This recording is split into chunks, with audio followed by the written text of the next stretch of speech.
Hi, it's Aldo here, and this is a little technique of being able to close the windows, all your windows and the sunroof, if equipped on C-Class, CLK class cars, the W209 series, C209 series Mercedes. So basically we hold this button down and you hold it for at least 2 seconds, then it'll open the windows and reverse procedure to close the windows. Okay, so we'll hold that down. And as you can see, there it goes. There goes the sunroof. All the windows are open here. Then basically, to close the windows, it's the reverse procedure.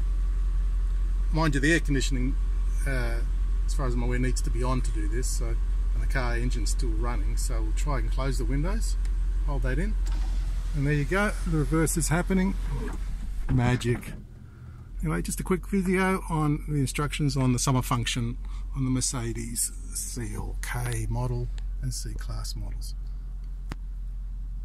Aldo signing out.